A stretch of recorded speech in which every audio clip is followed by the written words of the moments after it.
Well, hello again. And again, I didn't really expect to be making a video this soon. After the last one, it's not my usual thing, but and again, as usual, I've been looking around at what's been going on in the world of the ET UFO piffle peddlers.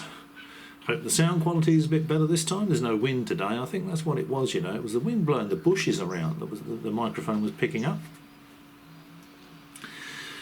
Rather than the wind blowing over the microphone, because I'm in a sort of patio area and the wind doesn't blow through here, if you know what I mean. But there's some bushes just over here, 10 or 15 feet away.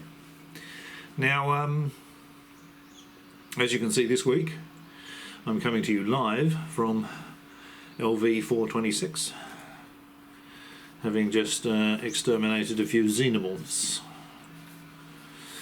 Now I'm just going to have to. I've made some notes again, so I'm going to have to sort of refer to these, because what I do is I watch something and I make a note. I watch something and I make a note. And I don't edit these videos, and I don't rewrite the notes in the right order, if you know what I mean. So I'm going to have to sort of look through to pick out the relevant bits. Now I've noticed that I've got 4 bits of paper instead of the usual 2. Not quite sure why that is, but we're about to find out. I bet you can hardly stand the excitement. I was watching Danny Sheehan being interviewed on one of these channels that puts out regular UFO videos. There's a couple of them that do it. One of them is complete and utter rubbish, complete waste of time. The other one I thought wasn't bad, but this one it was a particularly soft interview. Danny Sheehan said to this guy, he called Grush Colonel Grush when he was a major, and he said that Grush had been stonewalled by Arrow, and this particular guy had recently done an interview with John Greenwald Jr. about a FOIA request that clearly showed that Arrow had tried and tried and tried to get hold of David Grush, but he didn't challenge him on that. You know, it was a very soft interview, so quite disappointing actually. I didn't realise. I always thought Danny Sheehan was a fanboy, someone that's just lapped up all this nonsense. I didn't quite realise to what extent that was true until I saw 2 interviews with him this week. I've never really paid very much attention to Danny Sheehan. I mean,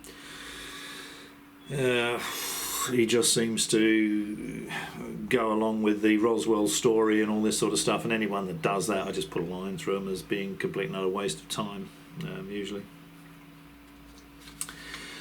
So he says that Danny Sheehan is saying that he wants to put the information out there and get the public to check it out to see if it's true, and that's what I do. So I'm helping you out there, Mr. Sheehan.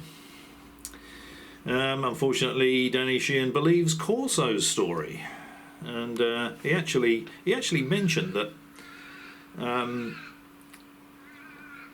Corso told him that, or it's in the book, it might be in the book actually, that there was an ET craft that had been disabled by radar. It was being held captive at Wright Field, okay? And Corso got talking to the aliens, as you do, you know, have tea and biscuits, chalky digestives, and they said, look, we want to get out of here, can you help us? And he said, yeah, sure, I'll turn the radar off so you can escape. Now, I read the book, it was a long time ago. I don't recall that being in there. I probably would have fallen about laughing if I read that, because apparently Corso disabled the radar and the aliens flew away. Now, Danny Sheehan believes that. Now, obviously an alien spacecraft is not going to be disabled by radar. It's not going to be held captive by radar. Aliens would have seen radar before. It would be commonplace technology. It would be like bringing down a 747 or, you know, or an airliner with radar and keeping it on the ground so that it couldn't take off with radar. It's not possible. It's nonsense. Yet Danny Sheehan believes that. He seems to have very, very poor critical thinking ability when it comes to this subject. He also believes that Jim Peniston touched the Rendlesham spacecraft. Now, in the Halt memo, there's no mention of Peniston touching the alien spacecraft. Now, the Halt memo was never designed for public, for publication, for public consumption. It was to get the British Ministry of Defence interested in what had happened between the two Air Force bases. Now, if Peniston had told him that he'd touched the craft and he copied down hieroglyphics, that would have been in the memo, and that certainly would have attracted the attention of the British Ministry of Defence. It wasn't in the memo. Peniston didn't mention this until quite some time after. I think it might have even been years later. So I would put a line through that as science fiction rubbish. He said he looked all around the craft, he was making notes, there was no landing gear. Yet they say, well, yeah, it landed on the ground, it had 3 extended legs and there was 3 pads in the ground, landing pads where it landed. Peniston said it never had any landing gear, it never touched the ground, it was just hovering when he touched it. There's so many holes in that Rendlesham story. You know, the rangers said, oh, those little indentations are made by rabbits, we see them all the time. Marks on the trees are made by the rangers again, they mark the trees, the ones that have got to be cut down. I've always said that at the time, the BBC World Service was operating a very high power AM station at Orford Ness, just on the other side of the forest. You know, a 600 kilowatt transmitter, AM transmitter. Now, 600,000 watts, that's mean carrier power. When you modulate that, when you actually put the information on there, if you modulate it to 100%, there's, in the peak envelope power is 4 times that, so that's 2.4 megawatts. They were probably running what is known as asymmetrical positive peak modulation, which means you can get another 20-25% peak power in it. So add another 25% to that, so 2.4 megawatts. So you're talking about what, 2.5 plus megawatts of high frequency electromagnetic energy, and they formed that into a beam with 6 towers. It was a 6-tower array, and they beamed the BBC World Service in towards the Eastern Bloc countries. It's a fixed array, phased array to produce a beam. So if all that power was put into one antenna, it'd be omnidirectional. It'd be a circular radiation pattern. If you get a 6-mast phased array, you can squash that circle into a sausage and push it right out. And that's the way beam antennas work. Now, if radio beams work, so if there was a fault at that transmitting station, they would have been transmitting that night. They transmit all the time, the BBC World Service. So if they had a problem with that antenna array and the phasing changed in that antenna array, all that high frequency electromagnetic energy would have been beamed straight back into the forest. And I think it was Christmas, it was cold, the air's very moist. I think it's not beyond the realms of possibility that plasmas would have formed in the moist air due to the beam going in the wrong direction, due to a fault at the transmitting station. Nothing whatsoever to do with ET. And I suspect that's what was going on. They saw the lighthouse as well. They saw some other lights because the British police were called, you know, in the distance, flashing blue lights and all this sort of stuff. But I think the root cause of this was going to be a fault at the BBC World Service transmitting station at Orford Ness. But, you know, Sheehan believes Peniston's story, even though it got more and more fanciful. 30 years after the event, he looked at the same notebook that he'd written down all the hieroglyphs and all this sort of stuff, and found binary in there. Oh, I've written down a load of binary here. And the binary was coordinates for well-known landmarks, historical landmarks, and for High Brazil, a fictional island in the Atlantic off the west coast of Ireland. And he expects people to believe this. Of course, binary can mean anything. You can use binary to describe shapes. So, you know, Sheehan is a fanboy and he laps all this stuff up. He believes it hook, line and sinker. I think he does believe it, but, you know, he goes on to say that he's got, you know, he can tell when people are lying to him, you know. People are wannabes. people just want to be famous, you know, and he can weed those out. When he's interviewing people, he knows the ones that are really interacting with aliens. And he can't, because none of them are. None of these people are interacting with aliens. ET's not coming here, you know. If there's so many people interacting with aliens, let's see some tangible evidence. Let's see some selfies. At least, you know. I don't know. So Danny Sheehan really can't tell if somebody's lying to him. You know, he exaggerates Grush's rank. He swallows rank. Rush is probably telling Sheehan and Corbell and all these other people, I've tried and tried and tried to get in touch with Arrow, but they keep stonewalling me. And they're choosing to believe Grush. When we know from John Greenwald Jr.'s release of the Freedom of Information Act, information regarding Grush and their attempts to contact Grush for an interview, that it's not true. Grush runs away and hides under the table because he doesn't want to tell his story to anybody that can check it out. That's the bottom line. So, you know, Danny Sheehan, to be honest, I'm not going to bother watching any more of his interviews. He's a fanboy. He's lapped all this nonsense up. He's not worth listening to. Personal opinion. Now, something else I thought was hilarious was Danny Sheehan said they're going to put together, now I'm not sure, I can't remember if he said who this is, they're going to put together, it might be his Paradigm Institute, whatever it's called, Danny Sheehan's one, not Steve Bassett's one, where they're going to be teaching a university course at master's level. You've got to have a bachelor's to get on the course, and it's on ETs. ETs, different species of ETs, you know, and he rattles off the 6 species of ETs that are coming to visit us. You know, praying mantis. Then you got the little greys. Then you got the taller greys. And then you got, I don't know, a couple of others, you know. He's going to be teaching this at master's university, at master's level at university. It's complete and utter nonsense. There's no evidence for any of this. He's going to be teaching a science fiction course. I thought it might be something to do with the Soul Foundation, you know, the Shit Out of Luck Foundation, founded by Gary Nolan and some other guy. There's a lot of academics talking about this stuff. They're going to have no ET material, technical or biological, to study. So the academics will get together and put together this course, but it's rubbish, it's meaningless.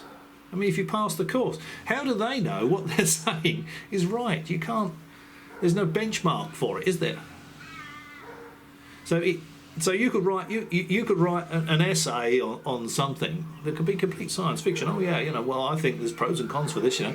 Oh yeah, and the other thing is, it was pros and cons for demons. Can you believe that? And then they could look at it, and in their opinion, you'll pass that part of the course or you won't. But it's got nothing to do with the information that's on it, because no ETs are coming here. So any information they teach you has to be science fiction rubbish. Now, if it was taught as a science fiction course, well, yeah, okay, maybe. But can you believe that? A master's course at university on a subject that no one can actually show any evidence actually exists? Well, I suppose you could argue the same for theology, but that's a different subject.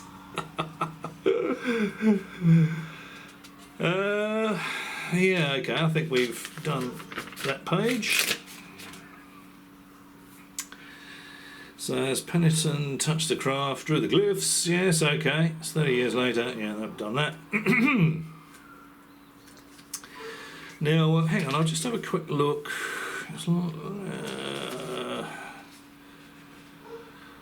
Yeah, Danny Sheehan says he's capable of weeding out fantasists and wannabes, and there's at least 6 species of aliens. I've covered that. He's obviously not, because none of that's real, none of it's happening. And he says that I fell about laughing when I heard this. Danny Sheehan says that there's half a dozen visiting aliens species. One of them is the Reptilians. And because of David Icke, the Reptilians have got a really bad reputation. Well, I thought, according to Kremlin Jones, one of them is the Queen of England, or was, you know. It doesn't seem to say anything about Charles. You know, what species is Charles under that rubber coating, you know? King Charles. And he says Danny Sheehan says there are many accounts of friendly encounters with reptilian aliens. Again, no evidence for that. He laps this stuff up. He chooses to believe that. So he's heard these stories from these people that are telling him that they've had friendly accounts with reptilians. He can weed out the wannabes and the fantasists and the delusional people suffering from delusions, but he believes that. He obviously can't, can he? His critical thinking ability is nowhere near as good as he thinks. And he also says that the blown up Ry Memo, remember those of you well across this subject, are going to remember General Ramey clutching that memo as he's looking at the Roswell wreckage, I think, which is tinfoil and balsa wood. And he says that the Ry Memo, when it was people have apparently blown it up, and they can read it, and it says, take the discs to right field and bring the bodies. That's complete and utter nonsense. That has never been accurately read.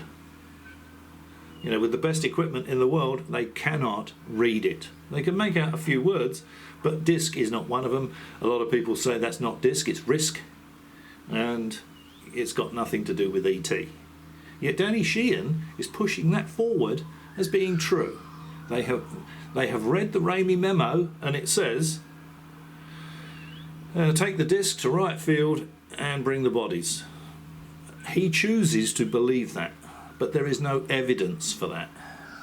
It's the pro-Roswell fanboys that take that interpretation. Everybody with an IQ bigger than their shoe size and critical thinking ability says it's not readable. You can't read what it says in any meaningful way. You might be able to make out one or two words, but disc is not one of them.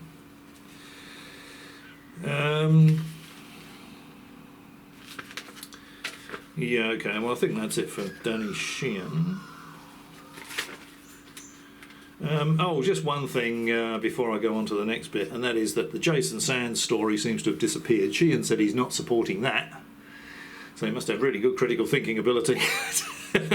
He thinks Jason Sands is full of shit, basically, and I think somebody with the IQ of a cheese and pickle sandwich could tell that within 5 minutes of listening to him. So Jason Sands, his name should be Jason Quicksands, because he's gone below the surface already, and I think James Fox is going to be in real trouble credibility wise if he puts out some doco about him. Everybody else involved with this, the big names involved with this, say he's a fantasist. It's just Corey Good rubbish, basically. So forget Jason Sands. I said that in the last video, I think, or the one before it. The Las Vegas alien house, apparently they've been getting paranormal activity, upside down cross hovering in the lounge room. This is another Skinwalker Ranch thing. Put a line through it. It's just complete and utter rubbish. Now the Kingswood UFO Crash. This is the one where Danny Sheehan was talking about this one as well, and it's sort of reared its ugly head recently. I think it was in the 50s. I mentioned it in one of the previous videos when they showed the Jupiter 2 sticking out of the ground. I've seen another image of it. It's not the Jupiter 2, it's some other. But anyway, it's the same story. And the story is that something crashed in Kingsman. And in the 50s, 40 engineers were put on a bus with blacked out windows and taken to the crash site. It took them 4 hours to get there. Then the vehicle was put on a tank transporter and it was taken to Area 51 to be examined. Now what's wrong with that story? Immediately, what's wrong with that story? If the crashed alien vehicle was taken to Area 51 for examination, why would you bother taking 40 engineers on a 4-hour drive in a blacked out bus? You just take the vehicle to Area 51 and the 40 engineers would go to Area 51 and examine it, wouldn't they? Science fiction rubbish. Absolute bloody drivel.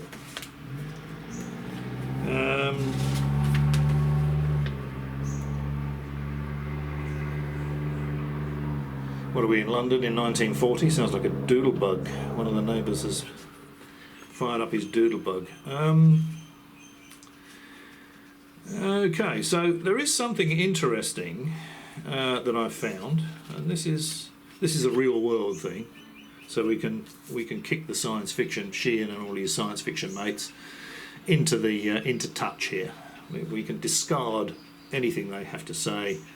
It's all complete and utter rubbish. Now, in the real world, there is a professor at Cambridge University in England, a Professor Niku Mudhassadhan. I'm never going to get that right. Apologies, Professor. And he's a real professor. Not someone that's decided to call himself Professor for credibility.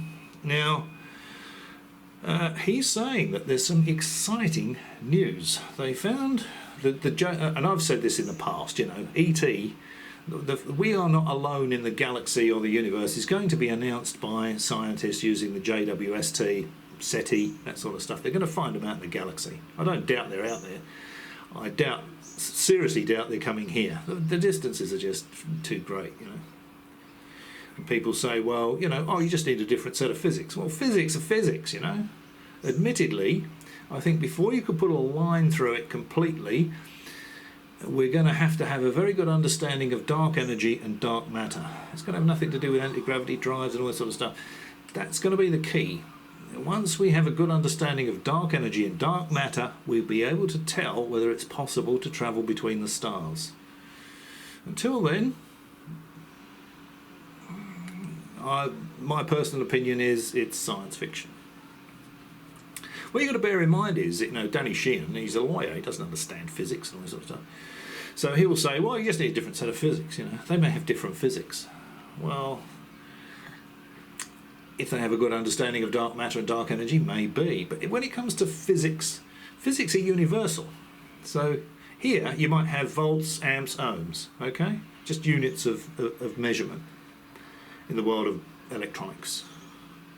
You know, amps, amount of current, volts, you know, the amount of volts. Ohms, the amount of resistance.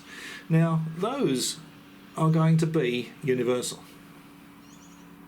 All over the galaxy, those measurements will be the same. 1 amp will be 1 amp.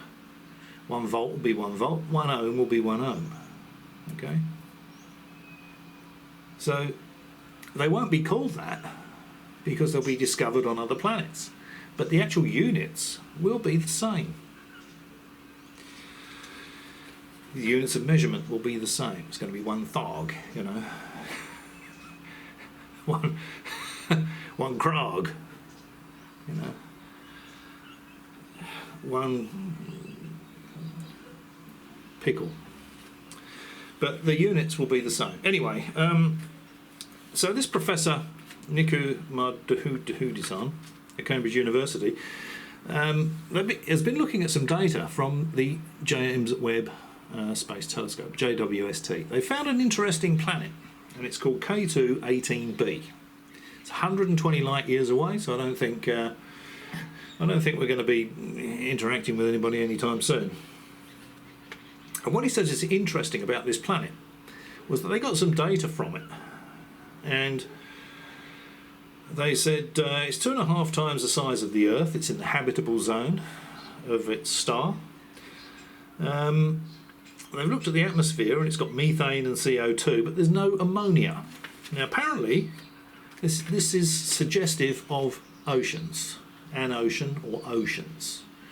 They've also detected what they think is dimethyl sulfide in the atmosphere, which on Earth is only produced from life.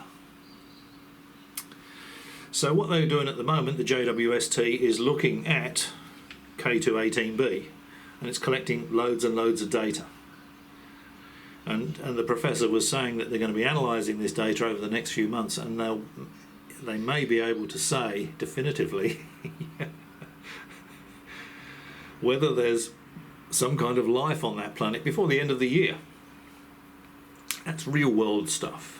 You know, that's not people talking to reptilians or praying mantises from other star systems. Science fiction rubbish. unless proven otherwise with tangible evidence. No one's ever seen any. So they're going to be looking very closely at this planet to see if indeed there's they feel confident that there's going to be life there. Now, they're not saying that they're detecting any sort of synthetic molecules in the atmosphere or anything like that, so it's not likely to be technological life. But any kind of life is, we're not alone. You know, if there's bacteria in the oceans on this other planet, then we're not alone, are we? You know, if life can spring up on another planet, then who knows what's out there?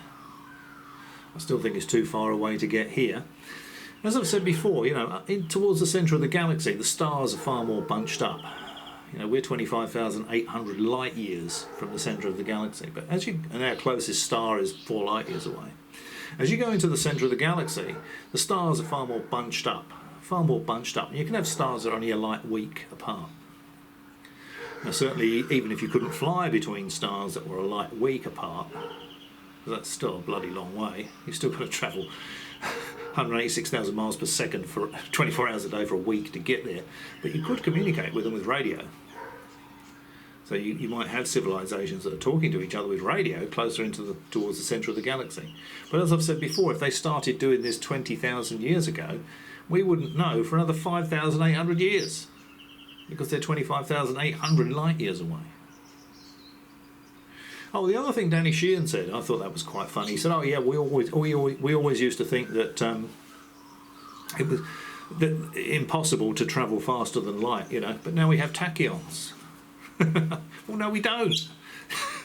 This is another demonstration of his poor understanding of all this stuff. You know, it might be real in Star Trek, but in the real world, tachyons are hypothetical.